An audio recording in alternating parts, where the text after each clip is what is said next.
مشکات میں حدیث ہے، کتاب الایمان میں رسول پاک پڑھی حضور شریف صلی اللہ تعالی علیہ وسلم، حضور صلی اللہ علیہ وسلم نے حضرت سعد بن معاذ کا جنازہ پڑھایا، پھر حضور قبر پہ کھڑے ہو گئے اور نبی پاک تسبیح پڑھنے لگے، سبحان اللہ والحمد للہ ولا الہ الا اللہ واللہ اکبر، پھر حضور نے پڑھا سبحان اللہ والحمد للہ ولا الہ الا اللہ واللہ اکبر۔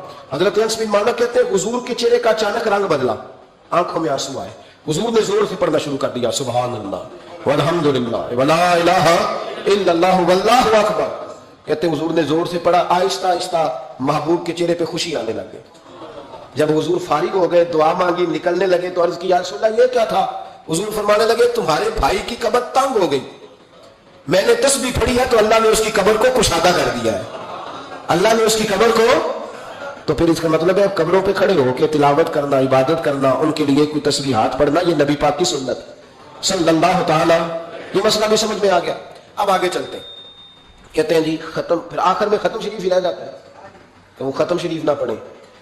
اگر آپ مجھ سے میرا چھوٹا سا تجربہ پوچھیں نا، تجربے کی بات یہ ہے کہ اب ختم نہ دلانا فیشن ہے، اب یہ فیشن ہے، کیونکہ اب لوگ کام وہ کرنا چاہتے ہیں جو باپ دادا نے نہ کیا ہو، تھوڑا سا انوکھا کام، ذرا سٹائل ذرا ہٹ کے، کیونکہ ختم دلانا بزرگوں کا طریقہ چلا آ رہا ہے، کہتے ہیں ختم دلاتے ہیں بڑی معذرت کے ساتھ، کچھ باتیں مجبوری ہوتی ہیں، وہ ہماری مجبوری ہوتی ہے، ہم پر سوالات کیے جاتے ہیں تو ہمیں پھر اپنی جماعت کی ترجمانی کرنی پڑتی ہے، اور بعض جگہ پہ دل نہیں کرتا بات کرنے کو، طبیعت نہیں چاہتی، بلکہ یوں سمجھ لیں کچھ لوگوں کو ہم اس قابل نہیں سمجھتے ان پر بات کی جائے، لیکن پھر بھی بات جب سوال اٹھتا ہے تو بات کرنی۔ میں نے بڑا عرصہ پہلے کہا تھا کہ عیسائی ہو نا غریب ماڑا تو لوگ پوچھ لیتے ہیں اس کے ساتھ کھانا کھانا جائز ہے، پوچھ لیتے ہیں نا، اگر ٹرمپ آ جائے تو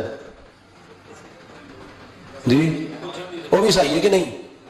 بولے یہ جو آپ کے آتے ہیں وزیر خارجہ وہاں سے، یا ان کا کوئی رکن پارلیمنٹ آتا ہے تو آپ کے وزیر اعظم وزیر خارجہ ان کے اعزاز میں ظہرانہ دیتے ہیں نا، تو ٹیبل پہ کھانا لگا ہوتا ہے، ادھر ہمارا بیٹھا ہوتا ہے، ادھر ان کا بیٹھا ہوتا ہے، جائز ہے؟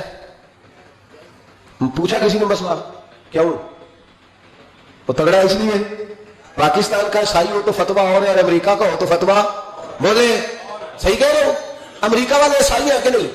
سارے عیسائی ہیں، تو ٹرمپ آ کے بیٹھ جائے سعودی عرب کے بادشاہ کے سامنے، چلو کھلی بات کر لیتے، اس کے ساتھ کھانا پینا جائز ہو جاتا ہے۔ اور اگر عیسائی ماڑا ہو، پاکستان کا ہو، مزدوری کرتا ہو، پھر سارے لوگ پوچھتے ہیں نا مسئلہ کہ حضرت صاحب عیسائی سے کھانا جائز ہے، تو میں نے کہا بھائی ٹرمپ کے ساتھ بھی کھانا ناجائز ہے، ناجائز ہے کیونکہ اسے پاکی پلیتی کا نہیں پتا، جن چیزوں کو آپ ناپاکی سمجھتے ہیں ان کو خبر ہی نہیں کیا کرنا۔ تو ہوتا یہ ہے کہ جب اب دیکھیں نا، کچھ عرصہ پہلے لاہور میں ایک بڑا جنازہ ہوا تھا، وہ لوگ جو کہتے ہیں نماز جنازہ کے بعد دعا نہ کرو حرام ہوتی ہے، یعنی پہلے تو کہتے تھے ولیوں سے نہ مانگو، اب کہتے ہیں اللہ سے بھی نہ مانگو، یعنی جنازے کے بعد دعا یعنی اللہ سے بھی نہ مانگو۔ تو پہلے عام آدمی کے لیے فتویٰ اور تھا، لیکن اگر سابقہ وزیر اعظم کی بیوی کا جنازہ ہو تو پھر فتویٰ پھر کیسے جائز ہو گئی؟ اب دعا جائز ہے؟ یہ ظلم ہے، یہ امت کے ساتھ یہ زیادتی ہے۔ ابو داؤد کی حدیث ہے، رسول پاک علیہ السلام نے فرمایا جب تم جنازہ پڑھ لو تو فخلصوا لہ الدعاء، پھر مرنے والے کے لیے مخلص ہو کے دعا مانگو، مانگنی چاہیے نا۔ لوگ افتراق پیدا کرتے ہیں، فرق نہ، یہ درست نہیں ہے۔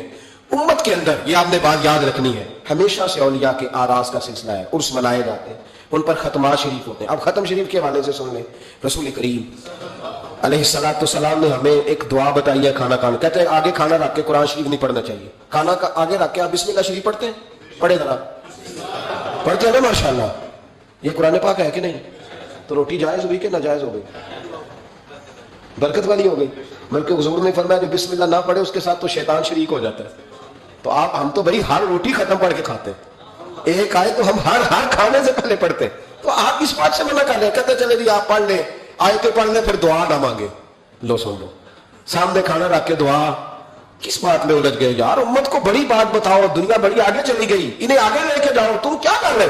کہنے لگا کہ دعا نہ مانگے، توجہ کرنا میری بات پہ، کھانا آگے رکھ کے نہ مانگے، تو میں نے کہا تو سائڈ پہ رکھ کے مانگ لیا کر، کھانا دور رکھ لیا، دعا یہاں مانگ لی، ہمیں کوئی اعتراض ہے، لیکن مانگا کر، دعا مانگا کر۔ اب حدیث مسلم سن لیں، صحیح مسلم کی حدیث ہے، رسول کریم علیہ السلام کے صحابہ تبوک سے واپس آ رہے تھے، اور وہ سینکڑوں میں نہیں ہزاروں میں تھے، کھانا ختم ہو گیا، پانی بھی ختم ہو گیا، صحابہ کرام نے مشورہ کیا آپ اس طرح کرتے ہیں، ایک ایک اونٹ ذبح کرتے ہیں، ذبح کر کے اونٹ پکانا شروع کرتے ہیں، ختم شریف کی بات عرض کر رہا ہوں، کیونکہ اب ختم ہو گیا. سارے جمع ہو کے حضرت عمر کے پاس گئے, کہنے لگے حضور اس طرح کریں, ہم ایک ایک اونٹ اب ذبح کریں گے اور اسے کھائیں گے. حضرت عمر فرمانے لگے اونٹ ذبح کر لو گے تو سواری کس پہ کرو گے؟